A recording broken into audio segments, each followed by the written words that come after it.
by any means. Hello， 大家好，我是小懒。今天啊，咱们聊一个国际上的显眼包——菲律宾的现任总统小马克思。哎呦，这哥们儿啊，最近是真不消停啊，跟个跳梁小丑似的，到处给自己加戏，就怕这个国际新闻的头版头条没有他。这不，前2天啊，跑到这个印度去访问，又开始放炮了。放的这个炮啊，那可真的是朝着咱们中国来的，而且是冲着咱们最核心、最敏感的台湾问题来的。他对着这个全世界公开喊话啊，他说，要是台海那边啊，就是台湾海峡，万一真打起来啊，他们菲律宾啊，不可能置身事外。哎呦喂，话说的那叫一个大义凛然啊！他甚至还说，可能会派兵直接登陆台湾岛。哎，你听听哦，这是不是有点疯啊？一个八竿子打不着关系的国家要派兵到中国的领土上去，他找的这个借口是啥呢？说是为了撤侨，接他们在那边的菲律宾人回家。我的天哪，这个借口找到我都替他脸红啊！这不就是典型的打着看你家水管漏没漏的名义啊，直接一脚踹开你家大门吗？赤裸裸想干涉咱们家的家务事啊！要知道啊，台湾问题啊是咱们中国的底线啊，是红线，是高压线，谁碰谁触电啊！这事呢，全世界都知道，就连他菲律宾政府啊，以前也是白纸黑字的承认过一个中国，承认台湾是中国的一部分。结果倒好，这位小马克思总统啊，嘴一翻，跟说书似的啊，昨天说的话，今天就不认了。这不光是把他自己的脸啊，把他整个菲律宾在国际上的信誉啊，都扔到这个地上踩了吗？这明摆着就是主动挑衅咱们中国啊！嘿，我就是来找茬的，你能怎么着？今天啊，咱们就来好好扒一扒这位小马克思总统这葫芦里到底是卖的什么药？他哪来的这么大的胆子？他这么瞎折腾，到底图个啥？咱们先说他那个撤侨的借口啊，有多荒唐。他说，因为菲律宾啊离这个台湾近，而且在这个台湾有很多菲律宾人，所以啊不能不管。那按照他这个逻辑啊，那全世界都得乱套了呀。你看啊，咱们中国在美国也有好多侨民呢。那美国要是哪个州闹独立啊，咱们是不是也得派个兵过去撤侨啊？这不扯淡吗？其实说白了啊，他这套词儿啊，根本就不是原创，是抄的。抄谁的呢？抄日本的。前几年啊，日本那个前首相安倍晋三就天天嚷嚷啊，台湾有事儿就是日本有事儿，然后也拿这个撤侨来当借口，拼了命的扩充军备啊。地理的、空間的にからず、日本の国土に対する重大な危険を引き起こさずにはいません。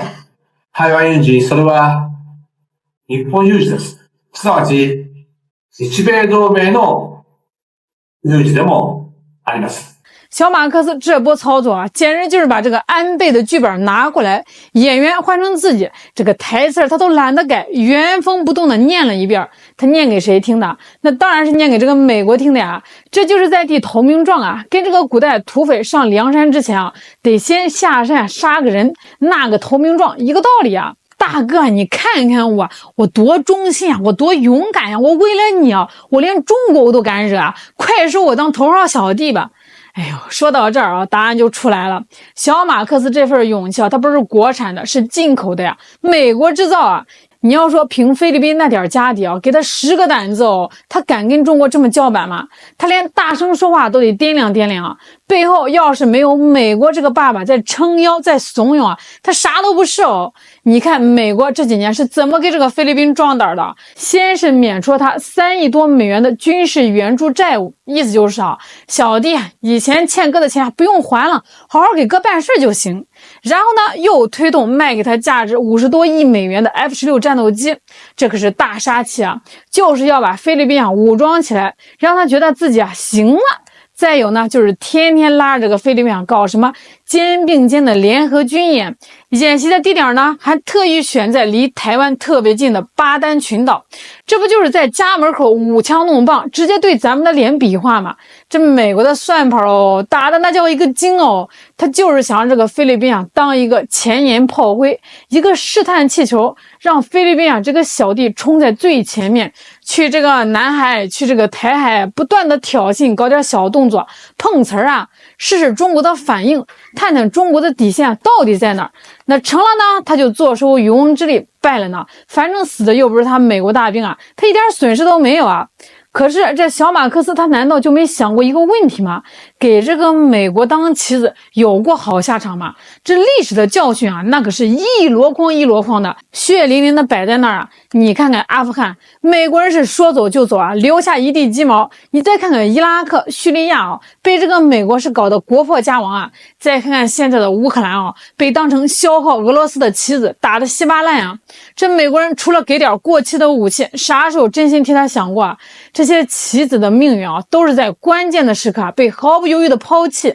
这菲律宾啊，要是真傻到在台海问题上动手，结果只可能有一个，那就是马前卒先倒下。解放军的雷霆一击打过来的时候啊，美国大哥顶多就是在这个太平洋对岸的白宫里啊开个记者会，表示严重关切，然后呢就没然后了呀，指望他为你两肋插刀啊，别做梦喽。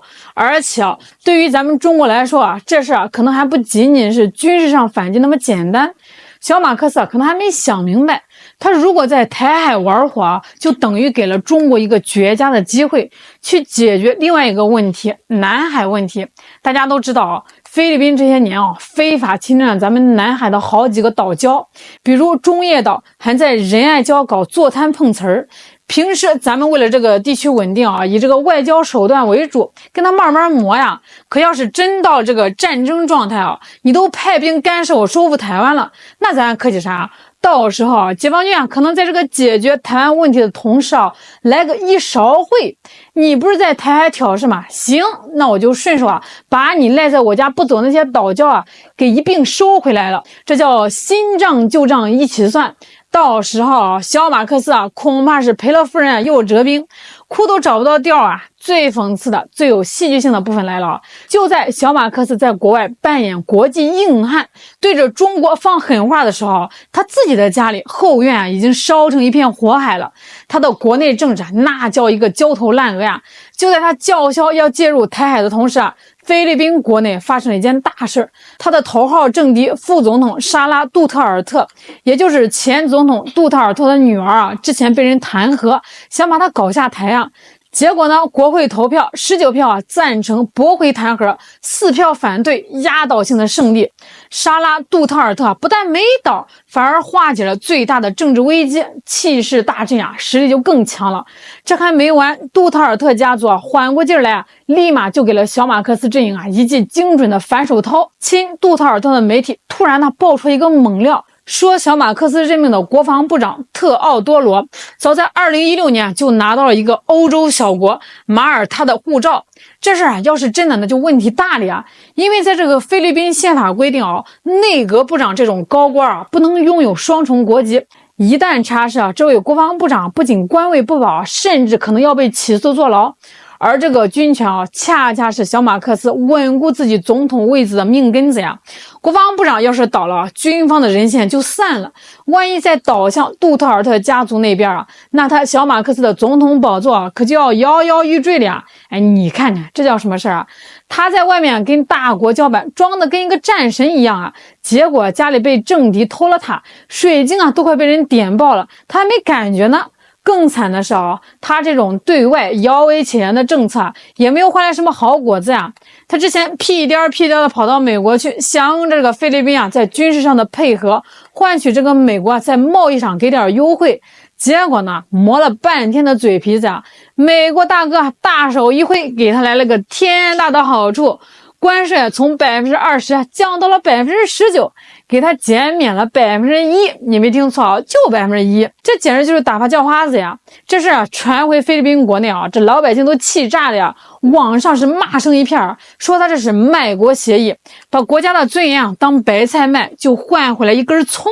那这么一来他的民意支持率眼看着就要往下滑呀，也给了杜特尔特家族更多攻击他的弹药。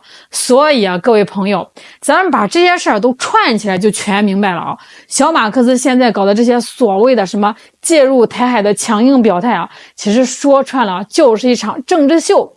这一方面呢是演给这个美国看的，讨好大哥想换点支持和施舍；这另外一方面啊，更是演给国内的老百姓看的，想用这种对外强硬的姿态啊，制造一个烟幕弹，来掩盖他国内政治的一败涂地和经济上的无能。但是问题是啊，他这招棋走得太臭了呀，简直就是引火烧身啊！在大国博弈的棋盘上啊，他这种小角色那是跳得越高，摔得越惨啊！这种高调亮相不仅解决不了他国内的烂摊子，反而会把整个菲律宾啊带到一个极其危险的境地。对外呢，他会招来中国雷霆万钧的反制，这个代价啊是菲律宾承受不起的。对内呢，他越是虚弱，他的政敌杜特尔特家族啊，就会像鲨鱼啊闻到血腥味一样扑上来，一点点的把他手里的权力啊给啃食干净。这菲律宾啊，本来在南海问题上就已经是个麻烦制造者，把东盟其他国家都搞得很烦，现在又想在台海这个火药桶边上火中取栗，结果很可能就是什么都捞不着，还给自己给烧了。这就像咱们中国外交部经常警告的那句话啊，不要在中国的核心利益问题上玩火，否则必将自食恶果。小马克思总统啊，在做下一个冒险决定之前啊，最好是先回头看看自己家里的火灭了没有。他应该想清楚，真正的风暴来临的时候，美国的大伞未必会为他撑开，而国内的政敌啊，早就磨好了刀，随时准备在他背后补上一刀。那古话是说得好，玩火者必自焚。这句话啊，不仅仅是说给菲律宾听的，也是说给所有想在台海、在南海挑衅中国的势力听的。小马克思今天的这场政治冒险秀啊，很有可能就是他未来政治败局的开始。好了，今天就给大家聊到这儿了，感谢大家的收看，我是小懒，我们下期再见。